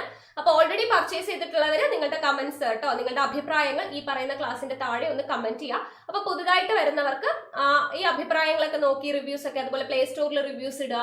അപ്പൊ നിങ്ങൾക്ക് ആ റിവ്യൂസ് ഒക്കെ കണ്ടിട്ട് വാങ്ങിക്കാൻ പറ്റും കേട്ടോ. അപ്പോൾ നമ്മൾ നേരത്തെ പറഞ്ഞു ലോക്സഭയെ കുറിച്ച് പ്രതിപാദിക്കുന്ന ആർട്ടിക്കിൾ എന്ന് പറയുന്നത് എത്രയാണ്? ആർട്ടിക്കിൾ പരലോകം എന്നല്ലേ പറഞ്ഞു. അപ്പോൾ 79, 80, 81 അല്ലേ? അപ്പോൾ 81 ലോക്സഭയെ കുറിച്ച് പ്രതിപാദിക്കുന്ന ആർട്ടിക്കിൾ എന്ന് പറയുന്നത്. ലോക്സഭയുടെ ഘടനയെക്കുറിച്ച് പ്രതിപാദിക്കുന്ന ആർട്ടിക്കിളാണ് ആർട്ടിക്കിൾ 81. ലോക്സഭ അറിയപ്പെടുന്ന പേരുകളാണ് ലോവർ ഹൗസ് കേട്ടോ. ലോവർ ഹൗസ് അല്ലെങ്കിൽ അധോസഭ എന്ന് അറിയപ്പെടുന്നു. അധോസഭ അല്ലെങ്കിൽ ലോവർ ഹൗസ്. അപ്പൊ അവിടെ നമ്മൾ പഠിച്ചു ഉപരിസഭ, അപ്പർ ഹൗസ് അല്ലെങ്കിൽ ഉപരിസഭ എന്നറിയപ്പെടുന്ന രാജ്യസഭയാണ്. അധോസഭ എന്നറിയപ്പെടുന്ന ലോക്സഭയാണ്. അപ്പൊ അത് തെറ്റിപ്പോവാതിരിക്കാൻ വേണ്ടി ഇങ്ങനെ ഓർത്താൽ മതി. അധോലോകം എന്നൊക്കെ നമ്മൾ പറയാറില്ലേ, അധോലോകം. അപ്പൊ അധോലോകം എന്ന് ഓർത്തു വെച്ചാൽ മതി. അധോസഭ എന്നറിയപ്പെടുന്നത് ലോക്സഭയാണ്. അപ്പോൾ ഉപരിസഭ എന്താ? രാജ്യസഭയാണ്. കിട്ടിയല്ലോ. അപ്പൊ അധോലോകം, അധോസഭ എന്നറിയപ്പെടുന്നത് ലോക്സഭയാണ്. അല്ലെങ്കിൽ ഹൗസ് ഓഫ് പീപ്പിൾ എന്നറിയപ്പെടുന്നത്, ഹൗസ് ഓഫ് പീപ്പിൾ അല്ലെങ്കിൽ ജനങ്ങളുടെ സഭ എന്ന പേരിൽ അറിയപ്പെടുന്നത് ലോക്സഭയാണ്. ലോക്സഭ, അധോസഭ അല്ലെങ്കിൽ ലോവർ ഹൗസ് എന്നറിയപ്പെടുന്നു. ഹൗസ് ഓഫ് പീപ്പിൾ അല്ലെങ്കിൽ ജനങ്ങളുടെ സഭ എന്ന പേരിലൊക്കെ അറിയപ്പെടുന്നത് ലോക്സഭയാണ് എന്നുള്ളത് ഓർത്തിരിക്കുക. ഇനി ലോക്സഭയിലേക്കുള്ള അംഗങ്ങളെ തിരഞ്ഞെടുക്കുന്നത് ആരാണ്? ലോക്സഭയിലേക്കുള്ള അംഗങ്ങളെ തിരഞ്ഞെടുക്കുന്നത് ജനങ്ങൾ നേരിട്ടാണ് തിരഞ്ഞെടുക്കുന്നത്. ജനങ്ങൾ നേരിട്ട് തിരഞ്ഞെടുക്കുന്നു. ഓക്കെ, ലോക്സഭയിലേക്കുള്ള അംഗങ്ങളെ ജനങ്ങൾ നേരിട്ടാണ് തിരഞ്ഞെടുക്കുന്നത്. ലോക്സഭാ അംഗങ്ങളെ തിരഞ്ഞെടുക്കുന്ന ഈ ഒരു വ്യവസ്ഥയെ നമ്മൾ പറയുന്നതാണ് എന്ത് കേവല ഭൂരിപക്ഷ വ്യവസ്ഥ അനുസരിച്ച് അല്ലെങ്കിൽ FPTP സമ്പ്രദായത്തിലൂടെയാണ് ലോക്സഭയിലേക്കുള്ള അംഗങ്ങളെ നമ്മൾ തിരഞ്ഞെടുക്കുന്നത് എന്നുള്ളത് ഓർത്തിരിക്കുക. ഇനി നമ്മൾ രാജ്യസഭയുടെ അധികാരങ്ങൾ എന്തൊക്കെയാണെന്നുള്ളത് പറഞ്ഞിട്ടുണ്ടായിരുന്നു അല്ലെ. അതേപോലെ ലോക്സഭയ്ക്കും കുറേ അധികാരങ്ങളുണ്ട്. രാജ്യസഭയ്ക്ക് ഉള്ളതിനേക്കാൾ കൂടുതൽ അധികാരങ്ങൾ ആരിൽ നിക്ഷിപ്തമാണ്? ലോക്സഭയിൽ നിക്ഷിപ്തമാണ്. അപ്പൊ ലോക്സഭയുടെ അധികാരങ്ങൾ എന്തൊക്കെയാണ്? ഒന്നാമത്തെ അധികാരം, കേന്ദ്ര മന്ത്രിസഭയെ പുറത്താക്കാനായിട്ട് ഒരു അവിശ്വാസ പ്രമേയം കൊണ്ടുവരേണ്ടത് എവിടെയാണ്? ലോക്സഭയിലാണ്. കേന്ദ്ര മന്ത്രിസഭയെ നമ്മൾ പഠിച്ചിട്ടുണ്ടായിരുന്നു കഴിഞ്ഞ ക്ലാസ്സിൽ. കേന്ദ്ര മന്ത്രിസഭയെ നീക്കം ചെയ്യണം അല്ലെങ്കിൽ പുറത്താക്കണം എന്നുണ്ടെങ്കിൽ അവിശ്വാസ പ്രമേയം എന്ന് പറയുന്നത് എവിടെയാണ് ആദ്യം കൊണ്ടുവരേണ്ടത്? ലോക്സഭയിലാണ് ആദ്യം കൊണ്ടുവരേണ്ടത്. രണ്ടാമത്തെ കാര്യം നമ്മൾ നേരത്തെ പറഞ്ഞു, മണി ബില്ലുമായി ബന്ധപ്പെട്ട എല്ലാ കാര്യങ്ങളുടെയും അധികാരം ലോക്സഭയ്ക്കാണ്. മണി ബില്ലുമായി ബന്ധപ്പെട്ട എല്ലാ അധികാരങ്ങളും ലോക്സഭയിൽ നിക്ഷിപ്തമാണ് എന്നുള്ളത് ഓർത്തിരിക്കുക. അതേപോലെ തന്നെ രാജ്യസഭയിലുള്ളതിനേക്കാൾ അംഗങ്ങൾ കൂടുതൽ എന്ന് പറയുന്നത് എവിടെയാണ്? ലോക്സഭയിലാണ്. രാജ്യസഭയിലുള്ളതിനേക്കാൾ അംഗങ്ങൾ കൂടുതൽ എവിടെയാണ്? ലോക്സഭയിലാണ്. ഓക്കെ, അപ്പൊ അതുകൊണ്ട് തന്നെ അതായത് ലോക്സഭയിലുള്ള അംഗങ്ങൾ എന്ന് പറയുന്നത് പരമാവധി 550 പേരാണ് കേട്ടോ. ലോക്സഭയിലുള്ള പരമാവധി അംഗങ്ങൾ എത്രയാണ്? 550 പേരാണ്. ഓക്കെ, ഇത് മുൻപ് 552 ഉണ്ടായിരുന്നു. അതിൽ 2 ആംഗ്ലോ ഇന്ത്യൻ പ്രതിനിധികളെ പ്രസിഡന്റ് ലോക്സഭയിലോട്ട് നോമിനേറ്റ് ചെയ്യുമായിരുന്നു. പക്ഷെ ആ ഒരു സംഭവം എന്താണ്? അത് ഇല്ലാതെയാക്കി അല്ലെ. അത് ഇല്ലാതെയാക്കിയ ഭേദഗതി നമ്മൾ പഠിച്ചിട്ടുണ്ടായിരുന്നു. 104 ഭേദഗതിയിലൂടെ ആംഗ്ലോ ഇന്ത്യൻസിന്റെ സംവരണമൊക്കെ നിർത്തലാക്കി എന്നുള്ളത് നമ്മൾ പഠിച്ചിട്ടുണ്ടായിരുന്നു. ഓക്കെ, അപ്പൊ അങ്ങനെ 552 2 പേര് ആംഗ്ലോ ഇന്ത്യൻസിന്റെ സംവരണം ഇല്ലാതെയായി. അപ്പൊ അങ്ങനെ ടോട്ടൽ 550 പരമാവധി അംഗസംഖ്യ എന്ന് പറയുന്നത്. ലോക്സഭയിലേക്കുള്ള പരമാവധി അംഗസംഖ്യ 550. അപ്പോൾ ഈ 550 എന്ന് പറയുന്നത് നമ്മൾ സ്പ്ലിറ്റ് ചെയ്യുന്നുണ്ട്. നമ്മൾ രാജ്യസഭയിൽ 250 പേരെ നമ്മൾ സ്പ്ലിറ്റ് ചെയ്തു, 238 12 ആയിട്ട്. അതേപോലെ 550 നമുക്ക് 2ആയിട്ട് സ്പ്ലിറ്റ് ചെയ്യാം. ഇതിൽ 530 പേര് സ്റ്റേറ്റിൽ നിന്നുള്ളവരായിരിക്കും. 530 പേര് സ്റ്റേറ്റിൽ നിന്നുള്ളവരും ബാക്കി 20 പേര് യൂണിയൻ ടെറിട്ടറീസ് കേന്ദ്രഭരണ പ്രദേശങ്ങളിൽ നിന്ന് വരാൻ പറ്റുന്ന അംഗങ്ങളായിരിക്കും. 530 പേര് സ്റ്റേറ്റിൽ നിന്നും 20 പേര് യൂണിയൻ ടെറിട്ടറീസ് കേന്ദ്രഭരണ പ്രദേശങ്ങളിൽ നിന്നും ആയിരിക്കും. അങ്ങനെയാണ് ടോട്ടലായിട്ട് 550 പേരെന്ന് പറയുന്നത്. ഇത് പരമാവധി അംഗസംഖ്യയാണ് പറയുന്നത്. നിലവിൽ എത്രയാണ് അംഗസംഖ്യ എന്ന് ചോദിച്ചു കഴിഞ്ഞാൽ നിലവിലെ ലോക്സഭയിലെ അംഗസംഖ്യ 543 ആണ്. നിലവിലെ ലോക്സഭയിലെ അംഗസംഖ്യ എത്രയാണ്? 543 ആണ് എന്നുള്ളത് ഓർത്തിരിക്കുക. അപ്പൊ ലോക്സഭയുടെ അംഗങ്ങളുടെ എണ്ണം നമ്മൾ പറഞ്ഞു. ഇപ്പൊ രാജ്യസഭയിലുള്ളതിനേക്കാളും അംഗസംഖ്യ കൂടുതലാണ്. അവിടെ 243 ആണ്, ഇവിടെ 543 ആണ് എന്നുള്ളത് നമ്മൾ പറഞ്ഞു അല്ലേ. സോറി, 243 അല്ല, അവിടെ 245, ഇവിടെ 543. ഓക്കെ, അവിടെ ടോട്ടലായിട്ട് പരമാവധി എന്ന് പറയുന്നത് 250. 250ൽ 238 12 ആണ്. നിലവിലുള്ളത് 245. ഇവിടെ പരമാവധി അംഗസംഖ്യ 550, നിലവിലുള്ളത് 543 ആണ് എന്നുള്ളത് ഓർത്തിരിക്കുക. ഓക്കെ അല്ലേ. ഇനി ഇന്ത്യയിലെ ഏറ്റവും വലിയ ലോക്സഭാ മണ്ഡലം എന്ന് പറയുന്നത് ഏതാണ് എന്ന് ചോദിച്ചാൽ ലഡാക്ക് ആണ് കേട്ടോ. വിസ്തീർണത്തിന്റെ അടിസ്ഥാനത്തിലാണ് പറയുന്നത്. ഇന്ത്യയിലെ ഏറ്റവും വലിയ ലോക്സഭാ മണ്ഡലം വിസ്തീർണത്തിന്റെ അടിസ്ഥാനത്തിൽ ലഡാക്ക് ആണ്. ഇനി ഏറ്റവും കൂടുതൽ വോട്ടേഴ്സ് ഉള്ളത്, ഏറ്റവും കൂടുതൽ വോട്ടേഴ്സ് അല്ലെങ്കിൽ സമ്മതിദായകർ ഏറ്റവും കൂടുതലുള്ള ലോക്സഭാ മണ്ഡലം ചോദിച്ചു കഴിഞ്ഞാൽ അത് മൽക്കജ് ഗിരിയാണ്. മൽക്കജ് ഗിരി എവിടെയാണ്? തെലങ്കാനയിലാണ് കേട്ടോ. തെലങ്കാന. ഓക്കെ, മൽക്കജ് ഗിരി തെലങ്കാനയിലാണ്. ഇവിടെ ലഡാക്ക് ഏറ്റവും വലിയ ലോക്സഭാ മണ്ഡലം വിസ്തീർണത്തിന്റെ അടിസ്ഥാനത്തിൽ ഏറ്റവും വലിയ ലോക്സഭാ മണ്ഡലം ലഡാക്ക്. വോട്ടേഴ്സ് കൂടുതലുള്ളത്, സമ്മതിദായകർ കൂടുതലുള്ള ലോക്സഭാ മണ്ഡലം ചോദിച്ചു കഴിഞ്ഞാൽ അത് മൽക്കജ് ഗിരിയാണ്. ഇനി ഏറ്റവും ചെറിയ ലോക്സഭാ മണ്ഡലം എന്ന് പറയുന്നത്, ചെറിയ ലോക്സഭാ മണ്ഡലം ചാന്ദിനി ചൗക്ക് ആണ് കേട്ടോ. ചാന്ദിനി ചൗക്ക്. അപ്പൊ നമുക്ക് ഏറ്റവും വലുതെന്ന് പറയുമ്പോൾ ലാർജ് എന്ന് പറയുന്നത് Ladakh, L4. Okay, large Ladakh. ചെറുത് എന്ന് പറയുമ്പോൾ ചാ വെച്ചിട്ടാണ്, ചാന്ദിനി ചൗക്ക്. ചെറുത് ചാന്ദിനി ചൗക്ക്, ലാർജ് ലഡാക്ക്. ഇനി വോട്ടേഴ്സ് കൂടുതലുള്ളത് എന്താണ്? മൽക്കജ് ഗിരിയാണ് കേട്ടോ. വോട്ടേഴ്സ് കൂടുതലുള്ളത് മൽക്കജ് ഗിരിയാണ്. ഇനി വോട്ടേഴ്സ് ഏറ്റവും കുറവുള്ളത് ചോദിച്ചു കഴിഞ്ഞാൽ, സമ്മതിദായകർ ഏറ്റവും കുറവുള്ളത് ചോദിച്ചു കഴിഞ്ഞാൽ ലക്ഷദ്വീപാണ്. ലക്ഷദ്വീപിലാണ് ഏറ്റവും കൂടുതൽ ഏറ്റവും കുറവ് സമ്മതിദായകർ അല്ലെങ്കിൽ വോട്ടേഴ്സ് ഉള്ളത്. 50,000 പേര് മാത്രമേ ഉള്ളൂ കേട്ടോ. 50,000 പേര് മാത്രമേ ഉള്ളൂ. ഏറ്റവും കുറവ് വോട്ടേഴ്സ് വരുന്നത് എവിടെയാണ്? ലക്ഷദ്വീപിലാണ് എന്നുള്ളത് ഓർത്തിരിക്കുക. ഇനി ലോക്സഭയിലെ ആദ്യത്തെ പ്രതിപക്ഷ നേതാവ്, ലോക്സഭയിലെ ആദ്യത്തെ പ്രതിപക്ഷ നേതാവായിരുന്നു ആര്? AK ഗോപാലൻ. AK ഗോപാലനാണ് ലോക്സഭയിലെ ആദ്യത്തെ പ്രതിപക്ഷ നേതാവ് എന്ന് പറയുന്നത്. ഇപ്പോൾ ലോക്സഭയിൽ ഒരാളെ പ്രതിപക്ഷ നേതാവ് ആകണമെന്നുണ്ടെങ്കിൽ എന്താണ് ഒരു യോഗ്യത വേണ്ടത് എന്ന് ചോദിച്ചു കഴിഞ്ഞാൽ, ഒരു പാർട്ടിക്ക് ഈ പറഞ്ഞ ലോക്സഭയുടെ 10% അംഗങ്ങൾ ഉണ്ടായിരിക്കണം. ഓക്കെ, ലോക്സഭയിലെ പ്രതിപക്ഷ നേതാവ് ആകണം എന്നുണ്ടെങ്കിൽ, ലോക്സഭയിലെ പ്രതിപക്ഷ നേതാവ് ആകണം എന്നുണ്ടെങ്കിൽ ഒരു പാർട്ടിക്ക് ആ പറഞ്ഞ ലോക്സഭയുടെ 10% അംഗങ്ങൾ ഉണ്ടാവണം എന്നാണ് പറയുന്നത്. ഓക്കെ, അങ്ങനെയുള്ള പാർട്ടിയുടെ തലവനെയാണ് ആരായിട്ട് വഹിക്കുന്നത്? പ്രതിപക്ഷ നേതാവായിട്ട് അംഗീകരിക്കുന്നത്. ഓക്കെ, അപ്പോൾ ലോക്സഭയിലെ ആദ്യത്തെ പ്രതിപക്ഷ നേതാവാണ് AK ഗോപാലൻ എന്ന് പറഞ്ഞത്. അപ്പോൾ അദ്ദേഹത്തിന് അംഗങ്ങളുടെ പിന്തുണ ഉണ്ടായിരുന്നില്ല. ഓക്കെ, ആദ്യത്തെ നേതാവായിട്ടുള്ള AK ഗോപാലന് ഈ പറയുന്ന 10% അംഗങ്ങളുടെ പിന്തുണ അല്ലെങ്കിൽ അംഗങ്ങളുടെ പിന്തുണയോടുകൂടി അല്ല അദ്ദേഹം പ്രതിപക്ഷ നേതാവായത്. അപ്പം അങ്ങനെയാണെങ്കിൽ അടുത്തൊരു ചോദ്യം വന്നു, ലോക്സഭയിലെ ആദ്യത്തെ അംഗീകൃത പ്രതിപക്ഷ നേതാവ്, ലോക്സഭയിലെ ആദ്യത്തെ പ്രതിപക്ഷ നേതാവ് എന്ന് ചോദിച്ചു കഴിഞ്ഞാൽ AK ഗോപാലനാണ്. അങ്ങനെ ആവണമെന്നുണ്ടെങ്കിൽ പറഞ്ഞു ആ പാർട്ടിക്ക് ലോക്സഭയുടെ 10% അംഗങ്ങൾ ഉണ്ടായിരിക്കണം, അംഗങ്ങളുടെ പിന്തുണ ഉണ്ടായിരിക്കണം എന്നുള്ളത്. പക്ഷേ AK ഗോപാലന് അംഗങ്ങളുടെ പിന്തുണ ഉണ്ടായിരുന്നില്ല. അപ്പോൾ ലോക്സഭയിലെ ആദ്യത്തെ പ്രതിപക്ഷ നേതാവ് AK ഗോപാലനാണ്. പക്ഷെ ആദ്യത്തെ അംഗീകൃത പ്രതിപക്ഷ നേതാവ് ആരാന്ന് ചോദിച്ചു കഴിഞ്ഞാൽ റാം സുഭഗ് സിംഗ് ആണ് കേട്ടോ. റാം സുഭഗ് സിംഗ് ആണ് ലോക്സഭയുടെ ആദ്യത്തെ അംഗീകൃത പ്രതിപക്ഷ നേതാവ് എന്ന് പറയുന്നത്. ഓക്കെ, ഇനി ക്യാബിനറ്റ് പദവി ലഭിച്ചിട്ടുള്ള ആദ്യത്തെ ലോക്സഭാ പ്രതിപക്ഷ നേതാവ്, ക്യാബിനറ്റ് പദവി ലഭിച്ചിട്ടുള്ള ആദ്യത്തെ പ്രതിപക്ഷ നേതാവ് എന്ന് പറയുന്നത് YB ചവാൻ ആണ്. ക്യാബിനറ്റ് പദവി ലഭിച്ചിട്ടുള്ള ആദ്യത്തെ ലോക്സഭാ പ്രതിപക്ഷ നേതാവ് ആരാണ്? YB ചവാൻ ആണ് എന്നുള്ളത് ഓർത്തിരിക്കുക. ഇനി ക്യാബിനറ്റ് പദവി ലഭിച്ചിട്ടുള്ള ആദ്യത്തെ പ്രതിപക്ഷ നേതാവായിട്ടുള്ള മലയാളി ആര് എന്ന് ചോദിച്ചു കഴിഞ്ഞാൽ അത് CM സ്റ്റീഫൻ ആണ്. CM Stephen.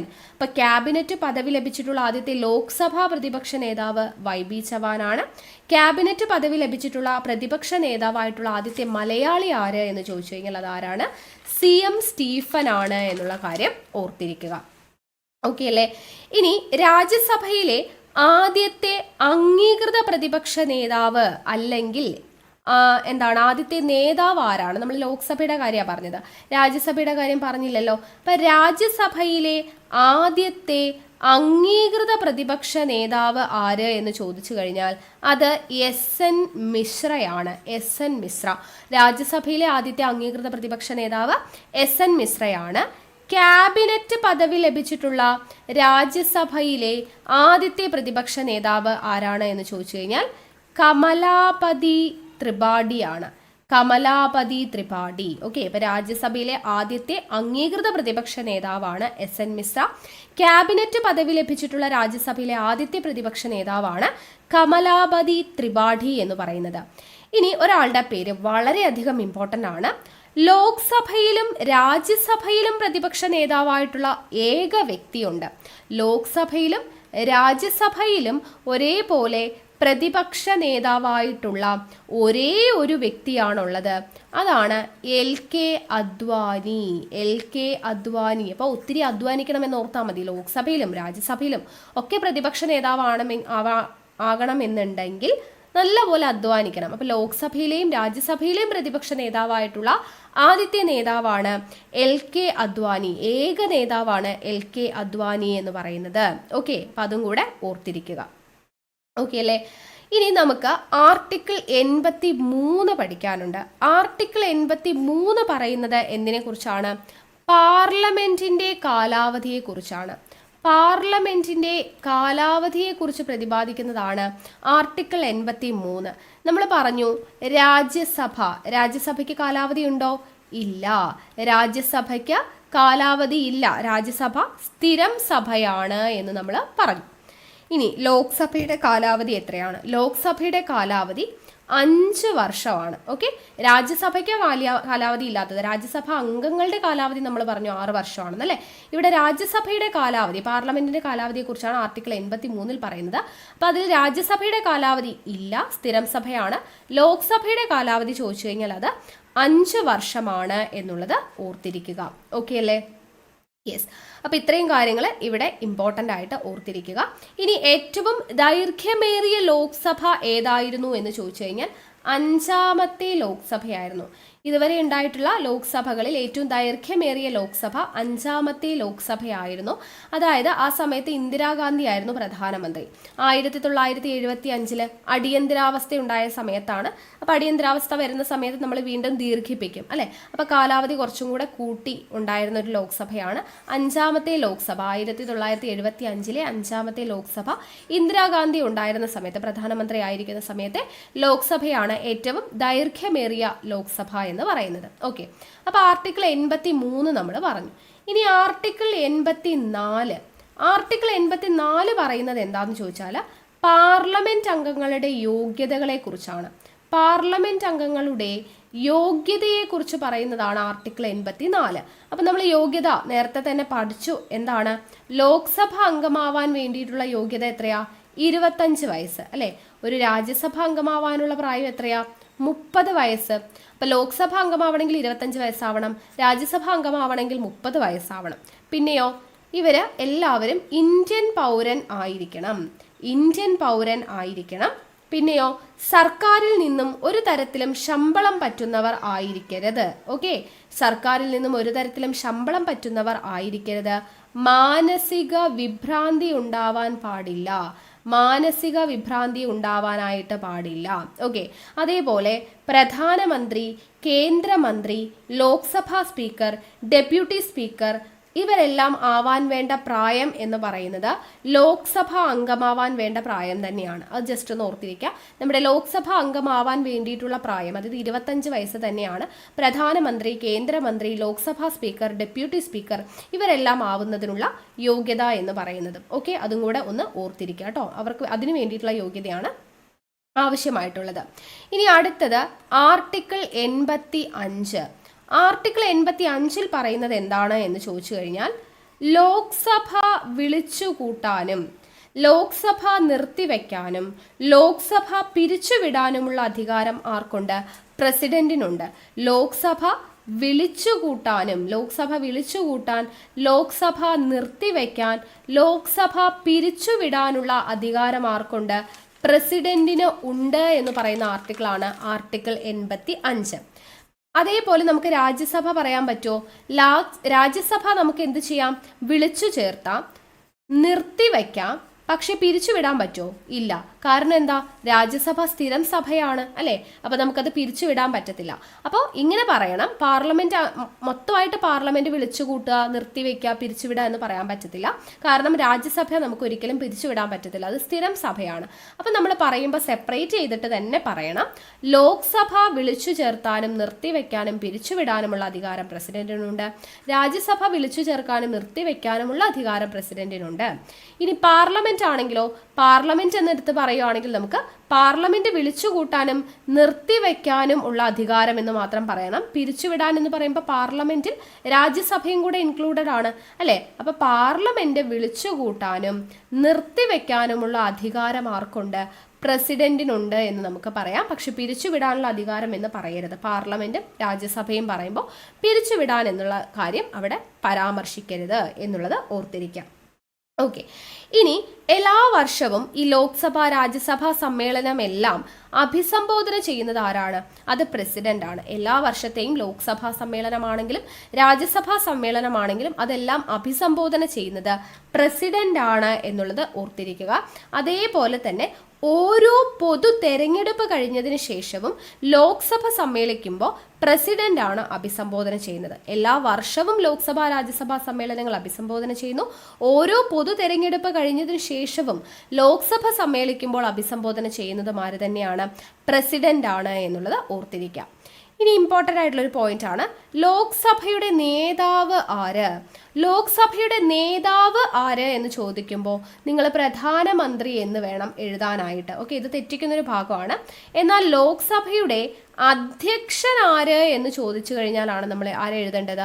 ലോക്സഭാ സ്പീക്കർ എന്ന് പറയുന്ന വ്യക്തി. ഓക്കെ, അപ്പൊ ലോക്സഭയുടെ നേതാവ് ആരാ? പ്രധാനമന്ത്രി. ലോക്സഭയുടെ അധ്യക്ഷൻ ആരാ? സ്പീക്കർ.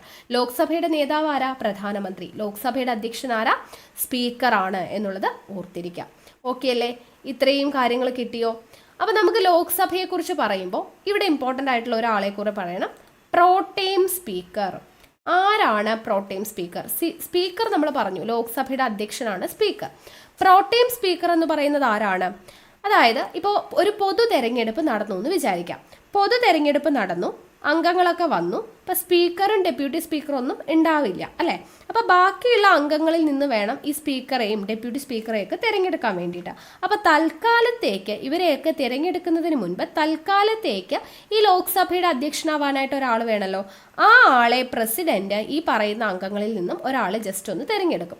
അയാളെയാണ് നമ്മൾ പ്രോട്ടേം സ്പീക്കർ എന്ന് പറയുന്നത്. അത്യാവശ്യം സീനിയർ മോസ്റ്റ് ആയിട്ടുള്ള അല്ലെങ്കിൽ അത്യാവശ്യം നന്നായിട്ട് ഭരണപരിചയമുള്ള ഒരു വ്യക്തിയെ താൽക്കാലികമായിട്ട് പ്രസിഡന്റ് അധ്യക്ഷനാക്കി വയ്ക്കും ലോക്സഭയുടെ. അദ്ദേഹത്തെയാണ് നമ്മൾ പ്രോട്ടേം സ്പീക്കർ എന്ന് പറയാം. അപ്പോൾ പുതിയൊരു തെരഞ്ഞെടുപ്പ് നടന്ന് പുതിയ അംഗങ്ങൾ വന്ന് അവിടെ നിന്നും നമ്മൾ സ്പീക്കറെയും ഡെപ്യൂട്ടി സ്പീക്കറെയും എല്ലാം തിരഞ്ഞെടുക്കുന്നതിന് മുൻപ് ഇതിന് അധ്യക്ഷത വഹിക്കാനായിട്ട് ലോക്സഭയിലേക്ക് ഒരു അധ്യക്ഷ സ്ഥാനം വേണം.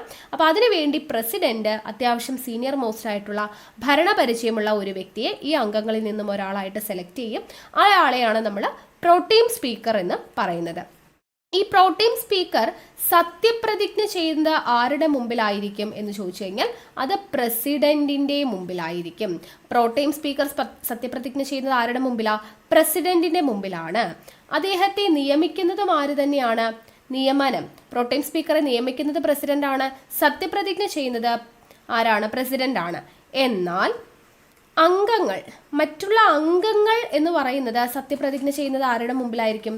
പ്രോട്ടേം സ്പീക്കർ അല്ലെ? അവരെ തിരഞ്ഞെടുക്കുന്നതിന് വേണ്ടിയിട്ടാണല്ലോ പ്രോട്ടേം സ്പീക്കറെ അധ്യക്ഷ സ്ഥാനത്ത് ഇരുത്തിയിരിക്കുന്നത്. അപ്പോൾ ബാക്കിയുള്ള അംഗങ്ങൾ സത്യപ്രതിജ്ഞ ചെയ്യുന്നത് പ്രോട്ടേം സ്പീക്കറുടെ മുമ്പിലാണ്.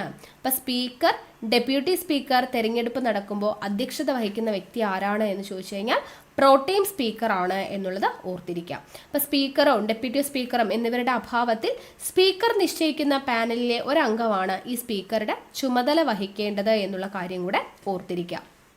ഓക്കെ അല്ലേ? അപ്പൊ സ്പീക്കർ, ഡെപ്യൂട്ടി സ്പീക്കർ എന്നിവരുടെ സത്യപ്രതിജ്ഞ എന്ന് പറയുന്നത് ഭരണഘടനയിൽ പ്രത്യേകിച്ച് പറയുന്നില്ല. കാരണം പ്രോട്ടേം സ്പീക്കറിനെ പ്രസിഡന്റ് നിയമിക്കുന്നു. ഈ പ്രോട്ടേം സ്പീക്കറുടെ മുമ്പിലാണ് ആര്? ഒരു അംഗം, തെരഞ്ഞെടുപ്പ് കഴിഞ്ഞ് വന്ന അംഗങ്ങൾ എന്ന നിലയിലാണ് ഇവർ സത്യപ്രതിജ്ഞ ചെയ്യുന്നത്. അല്ലാതെ സ്പീക്കറായിട്ടോ ഡെപ്യൂട്ടി സ്പീക്കറോ ആയിട്ടുള്ള സത്യപ്രതിജ്ഞ ഭരണഘടനയിൽ പ്രത്യേകമായിട്ട് പരാമർശിക്കുന്നില്ല. ഇനി രാജി സമർപ്പിക്കുന്നതിനെ കുറിച്ച് പറയുകയാണെങ്കിൽ നമ്മുടെ സ്പീക്കർ രാജിവെക്കുന്നത് ആരുടെ അടുത്താണ്? ഡെപ്യൂട്ടി സ്പീക്കറുടെ അടുത്താണ്. ഓക്കെ, സ്പീക്കർ രാജി സമർപ്പിക്കുന്നത് ഡെപ്യൂട്ടി സ്പീക്കറുടെ അടുത്താണ്. തിരിച്ചും ഡെപ്യൂട്ടി സ്പീക്കർ രാജി സമർപ്പിക്കുന്ന ആരെടുത്താ? സ്പീക്കറുടെ കയ്യിലാണ്. ഓക്കെ, സ്പീക്കർ രാജിക്കത്ത് കൊടുക്കുന്ന ഡെപ്യൂട്ടി സ്പീക്കർക്ക്, ഡെപ്യൂട്ടി സ്പീക്കർ രാജിക്കത്ത് സമർപ്പിക്കുന്നത് സ്പീക്കർക്കായിരിക്കും എന്നുള്ളത് ഓർത്തിരിക്കാം. ഓക്കെ അല്ലേ? ഇപ്പം ലോക്സഭയെ പറ്റി പഠിക്കുമ്പോൾ ഈ സ്പീക്കർ എന്ന് പറയുന്ന ഭാഗം, പ്രോട്ടേം സ്പീക്കറും വളരെയധികം ഇമ്പോർട്ടൻ്റ് ആണ്. ഇനി അടുത്ത ഇമ്പോർട്ടൻ്റ് ആയിട്ടുള്ള ഒരു കാര്യമാണ് കാസ്റ്റിംഗ് വോട്ട് കേട്ടോ. Casting vote. അപ്പോൾ കാസ്റ്റിംഗ് വോട്ട് എന്ന് പറഞ്ഞാൽ എന്താണ്? സ്പീക്കറുമായി ബന്ധപ്പെട്ടിരിക്കുന്ന ഒരു പദമാണ് ഈ കാസ്റ്റിംഗ് വോട്ട് എന്ന് പറയാം. അതായത് സാധാരണഗതിയിൽ സ്പീക്കർ നിഷ്പക്ഷമായിട്ട് ജോലി ചെയ്യേണ്ട ഒരാളാണ് അല്ലേ? നിഷ്പക്ഷമായിട്ടെന്ന് പറഞ്ഞാൽ ഒരു പാർട്ടിയോടും കൂറ് കാണിക്കാതെ നിലകൊള്ളേണ്ട ഒരാളാണ് സ്പീക്കർ എന്ന് പറയുന്നത്. അപ്പം അദ്ദേഹത്തിൻ്റെ ശമ്പളം അതുകൊണ്ട് തന്നെ കൺസോളിഡേറ്റഡ് ഫണ്ടിൽ നിന്നാണ് കൊടുക്കുന്നത്. കാരണം ഒരു പാർട്ടിയുടെ കയ്യിൽ നിന്നും എടുത്ത് കൊടുക്കാൻ പാടില്ല, ഒരു ഗവൺമെൻറ്റിൻ്റെ കയ്യിൽ നിന്നും ശമ്പളം കൊടുക്കാൻ പാടില്ല. നിഷ്പക്ഷമായി ജോലി ചെയ്യേണ്ട ആളാണ്, ഒരു പാർട്ടിയോടും കൂറ് കാണിക്കാൻ പറ്റത്തില്ല. അപ്പോൾ സ്പീക്കർ എന്ന് പറയുന്ന വ്യക്തി നിഷ്പക്ഷമായി ജോലി ചെയ്യുന്നത് കൊണ്ട് തന്നെ അദ്ദേഹത്തിന് വോട്ട് ചെയ്യാനുള്ള അധികാരമില്ല അല്ലെ? വോട്ട് ചെയ്യുമ്പോൾ ഒരു പാർട്ടിയോട് കൂറ് കാണിച്ച ഒരാൾക്കല്ലേ നമ്മൾ വോട്ട് ചെയ്യേണ്ടത്. അപ്പം സ്പീക്കർ എപ്പോഴും നിഷ്പക്ഷമായിരിക്കണം. അതുകൊണ്ട് അയാൾക്ക് എന്താണ്? വോട്ട് ചെയ്യാനുള്ള അധികാരം സ്പീക്കറിന് ഇല്ല. കേന്ദ്ര തെരഞ്ഞെടുപ്പിലോ ലോക്സഭാ തെരഞ്ഞെടുപ്പിലോ ഒന്നും തന്നെ വോട്ട് ചെയ്യാനുള്ള അധികാരം ഇല്ല. ഇപ്പോൾ വോട്ടും തെരഞ്ഞെടുപ്പും ഒക്കെ കഴിഞ്ഞ് രണ്ട് പക്ഷത്തും തുല്യമായിട്ട് ഒരു നില വന്നു എന്ന് വിചാരിക്കാം. അപ്പോൾ അവിടെ ഒരാളെ തീരുമാനിക്കണമല്ലോ അല്ലെ? ഭൂരിപക്ഷം നോക്കണമെങ്കിൽ ഒരാളെ നമ്മൾ തീരുമാനിക്കണം. അപ്പോൾ അതിന് വേണ്ടിയിട്ട് സ്പീക്കറിന് എന്ത് ചെയ്യാം? വോട്ട് ചെയ്യാം. രണ്ട് പാർട്ടിക്കാരും തുല്യ സ്ഥാനത്ത് വരുന്ന സമയത്ത് ഒരേപോലെ വോട്ട് എണ്ണിയിട്ട് വന്നു. അപ്പോൾ ഇവിടെയും 100 ഉണ്ട്, ഇവിടെയും 100 ഉണ്ട്. അപ്പോൾ ഇനി ഒരെണ്ണം ഒരാൾക്ക് കൂടുതൽ കിട്ടിയ അയാൾ വിജയിച്ചതായിട്ട് പ്രഖ്യാപിക്കാം. അപ്പോൾ ആ ഒരു വോട്ടിന് വേണ്ടിയിട്ട് സ്പീക്കറിന് എന്ത് ചെയ്യാം? ഇവർക്ക് വേണ്ടിയിട്ട് വോട്ട് ചെയ്യാം. അതിനെയാണ് നമ്മൾ കാസ്റ്റിംഗ് വോട്ട് എന്ന് പറയുന്നത്. മനസ്സിലായോ? അപ്പോൾ യഥാർത്ഥത്തിൽ എന്തില്ല, സ്പീക്കറിന് വോട്ടവകാശമില്ല. പക്ഷേ ഇങ്ങനെ 2 പേരും തുല്യ സ്ഥാനത്ത് വരുന്ന ഒരു ഘട്ടം വരുമ്പോൾ അതിൽ നിന്നും ഒരാളെ വിജയിച്ചതായിട്ട് പ്രഖ്യാപിക്കണം. അപ്പോൾ അതിൽ മെജോറിറ്റി നമ്മൾ തീരുമാനിക്കാൻ വേണ്ടിയിട്ട്, ഭൂരിപക്ഷം തീരുമാനിക്കാൻ വേണ്ടിയിട്ട് സ്പീക്കറിന് ഒരു വോട്ട് ചെയ്യാനുള്ള അധികാരം വരുന്നുണ്ട്. അതിനെയാണ് നമ്മൾ കാസ്റ്റിംഗ് വോട്ട് എന്നതുകൊണ്ട് ഉദ്ദേശിക്കുന്നത്. ഓക്കെ, അപ്പോൾ ഈ ലോക്സഭാ ചരിത്രത്തിൽ ഇതുവരെ ലോക്സഭാ സ്പീക്കറും ആരും തന്നെ കാസ്റ്റിംഗ് വോട്ട് ഇതുവരെ ചെയ്തിട്ടില്ല എന്നുള്ളത് ഓർത്തിരിക്കുക കേട്ടോ. ഓക്കെ, പക്ഷെ കേരളത്തിൽ അങ്ങനെ ഒരു സംഭവമുണ്ട്. കേരളത്തിൽ ഒരു സ്പീക്കർ ഒരു ദിവസം തന്നെ 7ഓളം കാസ്റ്റിംഗ് വോട്ട് ചെയ്ത ഒരാളുണ്ട്. അദ്ദേഹത്തിൻ്റെ പേരാണ് AC ജോസ് കേട്ടോ. AC ജോസ് എന്നാണ് അദ്ദേഹത്തിൻ്റെ പേര്. ഇത് കേരളത്തിലെ കാര്യമാണ് പറയുന്നത്. ഓക്കെ, അല്ലാതെ കേന്ദ്രത്തിൽ ലോക്സഭയിൽ ഒരിക്കലും ഇങ്ങനെ ചരിത്രത്തിൽ ഇതുവരെ ആരും കാസ്റ്റിംഗ് വോട്ട് രേഖപ്പെടുത്തിയിട്ടില്ല. പക്ഷേ കേരളത്തിൽ കാസ്റ്റിംഗ് വോട്ട് ഏറ്റവും കൂടുതൽ കാസ്റ്റിംഗ് വോട്ട് രേഖപ്പെടുത്തിയ ആളാണ് AC ജോസ് കേട്ടോ. AC ജോസ്. അപ്പം അതുകൊണ്ട് തന്നെ അയാളെ ആളുകൾ കളിയാക്കിയിട്ട് എന്ത് വിളിക്കാറുണ്ട്? ഓൾവേസ് കാസ്റ്റിംഗ് ജോസ് എന്ന് വിളിക്കാറുണ്ട്. AC എന്നതിൻ്റെ ഫുൾ ഫോം ആയിട്ട് ഓൾവേസ് കാസ്റ്റിംഗ്, ഏറ്റവും കൂടുതൽ കാസ്റ്റിംഗ് വോട്ട് രേഖപ്പെടുത്തിയ ആളാണ്. അപ്പോൾ ഓൾവേസ് കാസ്റ്റിംഗ് ജോസ് എന്ന് വിളിക്കാറുണ്ട്. അപ്പോൾ AC ജോസ് അദ്ദേഹത്തിൻ്റെ പേര് ഓർത്തിരിക്കാം. ഓക്കെ അല്ലേ? ഇനി ഇന്ത്യയിലെ ആദ്യത്തെ ലോക്സഭാ സ്പീക്കർ ആരാണ്? ഇന്ത്യയിലെ ആദ്യത്തെ ലോക്സഭാ സ്പീക്കർ, ഇന്ത്യയിലെ ആദ്യത്തെ ലോക്സഭാ സ്പീക്കറാണ് GV മാവ്ലങ്കാർ. ഓക്കെ, ഇന്ത്യയിലെ ആദ്യത്തെ ലോക്സഭാ സ്പീക്കർ ആരാണ്? GV മാവ്ലങ്കാർ ആണ് കേട്ടോ. ഗണേഷ് വാസുദേവ് മാവ്ലങ്കാർ ആണ്. ആദ്യത്തെ ഡെപ്യൂട്ടി സ്പീക്കർ ആരാണ്? ഇന്ത്യയിലെ ആദ്യത്തെ ഡെപ്യൂട്ടി സ്പീക്കർ ആര് എന്ന് ചോദിച്ചു കഴിഞ്ഞാൽ അനന്തശയനം അയ്യങ്കാർ ആണ്. അനന്തശയനം അയ്യങ്കാർ. അനന്തശയനം അയ്യങ്കാർ ആണ് ഇന്ത്യയിലെ ആദ്യത്തെ ഡെപ്യൂട്ടി സ്പീക്കർ എന്ന് പറയുന്നത്. ഇനി ഏറ്റവും കൂടുതൽ കാലം സ്പീക്കറായിരുന്ന വ്യക്തി, ഏറ്റവും കൂടുതൽ കാലം സ്പീക്കറായിട്ട് ഉണ്ടായിരുന്ന വ്യക്തി ആര് എന്ന് ചോദിച്ചു കഴിഞ്ഞാൽ ബൽറാം താക്കർ ആണ്. ബൽറാം താക്കർ ആണ് ഏറ്റവും കൂടുതൽ കാലം സ്പീക്കർ ആയിരുന്ന വ്യക്തി.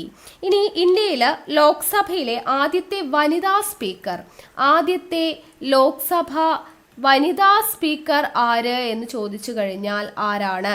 മീരാ കുമാർ. മീരാ കുമാർ ആണ് ഇന്ത്യയിലെ ആദ്യത്തെ ലോക്സഭ വനിതാ സ്പീക്കർ. മീരാ കുമാർ. രണ്ടാമത്തെ വനിതാ സ്പീക്കർ ഉണ്ട്. രണ്ടാമത്തെ വനിതാ സ്പീക്കറാണ് സുമിത്ര മഹാജൻ. സുമിത്ര മഹാജൻ. ഓക്കെ, അപ്പോൾ ഇന്ത്യയിലെ ആദ്യത്തെ ലോക്സഭാ സ്പീക്കർ ആരാ? GV മാവ്ലങ്കർ. ആദ്യത്തെ ഡെപ്യൂട്ടി സ്പീക്കർ ആരാ? അനന്തശയനം അയ്യങ്കാർ. ഏറ്റവും കൂടുതൽ കാലം സ്പീക്കർ ആയിരുന്നത് ആരാ? ബൽറാം താക്കർ. ഇനി ആദ്യത്തെ വനിതാ സ്പീക്കർ ആരാ? മീരാ കുമാർ. രണ്ടാമത്തെ വനിതാ സ്പീക്കർ ആരാണ്? സുമിത്ര മഹാജൻ എന്നുള്ളത് ഓർത്തിരിക്കുക. ഇനി ഇന്ത്യയിൽ ആദ്യമായിട്ട് ഏതെങ്കിലും സംസ്ഥാനങ്ങളിൽ സ്പീക്കറായ വനിത ചോദിച്ചു കഴിഞ്ഞാൽ, ഇന്ത്യയിൽ ആദ്യമായിട്ട് ഏതെങ്കിലും സംസ്ഥാനങ്ങളിൽ സ്പീക്കറായിട്ടുള്ള വനിത ചോദിച്ചു കഴിഞ്ഞാൽ ആരാണ്? അത് ഷാനോ ദേവിയാണ്. ഷാനോ ദേവി ഹരിയാനയിലെ സ്പീക്കറായിരുന്നു. ഹരിയാന. അപ്പോൾ ഇന്ത്യയിൽ ഏതെങ്കിലും ഒരു സംസ്ഥാനത്ത് സ്പീക്കറായിട്ടുള്ള ആദ്യത്തെ വനിത എന്ന് പറയുന്നത് ഷാനോ ദേവിയാണ്. ഹരിയാനയിലെ സ്പീക്കറായിരുന്നു എന്നുള്ളത് ഓർത്തിരിക്കുക. ഓക്കെ, ഇനി അടുത്തത് ആർട്ടിക്കിൾ 93. ഓക്കെ, ആർട്ടിക്കിൾ 93 കേട്ടോ. ആർട്ടിക്കിൾ 93 പറയുന്നത് എന്താണെന്ന് ചോദിച്ചാൽ സ്പീക്കറും ഡെപ്യൂട്ടി സ്പീക്കറിനെ കുറിച്ച് പറയുന്നതാണ്. അപ്പോൾ നമ്മൾ ഇത്രയും നേരം പഠിച്ചില്ലേ സ്പീക്കർ എന്താണ്, ഡെപ്യൂട്ടി സ്പീക്കർ എന്താണ്. അപ്പോൾ സ്പീക്കറിനെയും ഡെപ്യൂട്ടി സ്പീക്കറിനെയും കുറിച്ച് പ്രതിപാദിക്കുന്ന ആർട്ടിക്കിളാണ് ആർട്ടിക്കിൾ 93 എന്ന് പറയുന്നത്. ആർട്ടിക്കിൾ 93 സ്പീക്കറെയും ഡെപ്യൂട്ടി സ്പീക്കറെയും കുറിച്ച് പറയുന്നത്. ഈ സ്പീക്കർ എന്ന് പറയുന്ന ആശയം നമ്മൾ കടമെടുത്തിരിക്കുന്നത് എവിടെ നിന്നാണ്? ബ്രിട്ടന്റെ കയ്യിൽ നിന്നുമാണ് നമ്മൾ കടമെടുത്തിട്ടുള്ളത്. ഇനി സ്പീക്കറിനെ നീക്കം ചെയ്യുന്നത് എങ്ങനെയാണ്? സ്പീക്കറിനെ നീക്കം ചെയ്യുന്നത് എങ്ങനെയാണെന്ന് ചോദിച്ചു കഴിഞ്ഞാൽ, സ്പീക്കറിനെതിരായിട്ട് ഒരു അവിശ്വാസ പ്രമേയം ആദ്യമായിട്ട് എന്ത് ചെയ്യണം? ഒരു അവിശ്വാസ പ്രമേയം പാസ്സാക്കിയിട്ട് വേണം നീക്കം ചെയ്യാൻ വേണ്ടിയിട്ട്. ആദ്യം ഒരു അവിശ്വാസ പ്രമേയം കൊണ്ടുവരണം. അവിശ്വാസ പ്രമേയം കൊണ്ടുവരുന്ന സമയത്ത് സഭയിലുള്ള അംഗങ്ങൾ എന്ത് ചെയ്യണം?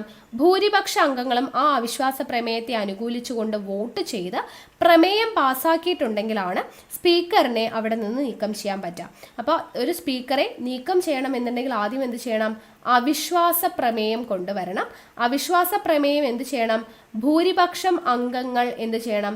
അതിനെ അനുകൂലിച്ചുകൊണ്ട് വോട്ട് ചെയ്യണം. വോട്ട് ചെയ്ത് അനുകൂലിച്ചിട്ടുണ്ടെങ്കിൽ മാത്രമാണ് പാസ്സാക്കി അദ്ദേഹത്തെ നീക്കം ചെയ്യാനായിട്ട് പറ്റത്തുള്ളൂ എന്നുള്ള കാര്യം ഓർത്തിരിക്കുക. ഓക്കെ, അപ്പോൾ ലോക്സഭ എന്ന് പറയുന്നത് വർഷത്തിൽ 2 തവണയെങ്കിലും സമ്മേളിക്കണം എന്നാണ് പറയാറുള്ളത്. ഓക്കെ, അപ്പോൾ നമ്മുടെ സാധാരണഗതിയിൽ 3 തവണയാണ് സമ്മേളിക്കുന്നത് കേട്ടോ. അപ്പോൾ 3 തവണയാണ് സാധാരണ രീതിയിൽ സമ്മേളനം ഉണ്ടാവുന്നത്. 1 ബജറ്റ് സമ്മേളനം, 2 മൺസൂൺ സമ്മേളനം, 3 ശൈത്യകാല സമ്മേളനം. അപ്പം സാധാരണഗതിയിൽ 2 തവണയെങ്കിലും സമ്മേളിക്കണം എന്നാണ് പറയുക. സാധാരണ നമ്മളിപ്പോൾ 3 തവണ സമ്മേളിക്കുന്നുണ്ട്. 1 ബജറ്റ് സമ്മേളനം, 2 മൺസൂൺ സമ്മേളനം, 3 ശൈത്യകാല സമ്മേളനം. ഇങ്ങനെ 3 സമ്മേളനങ്ങളാണ് സാധാരണ രീതിയിൽ ഉണ്ടാവുക എന്നുള്ളത് ഓർത്തിരിക്കാം. ഓക്കെ അല്ലേ? അപ്പോൾ ഇത്രയും കാര്യങ്ങൾ ഇമ്പോർട്ടൻ്റ് ആണ്, മനസ്സിലാക്കി വയ്ക്കുക. നമ്മുടെ രാജ്യസഭ, ലോക്സഭ എന്ന് പറയുന്ന ഭാഗം ഇത്രയും കാര്യങ്ങളാണ് പഠിക്കാനുള്ളത്.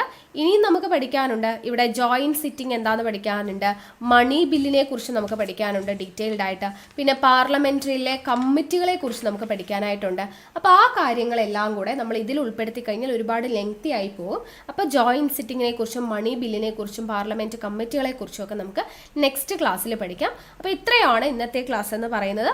നോട്ട് തയ്യാറാക്കിയിട്ട് പഠിക്കുക. ഇമ്പോർട്ടൻ്റ് ആയിട്ടുള്ളൊരു ഭാഗമാണ്, ചോദ്യങ്ങൾ ഒരുപാട് ചോദിക്കുന്ന ഒരു ഭാഗമാണ്. ഓക്കെ, അപ്പം നമുക്ക് വീണ്ടും അടുത്ത ക്ലാസ്സിൽ കാണാം. താങ്ക്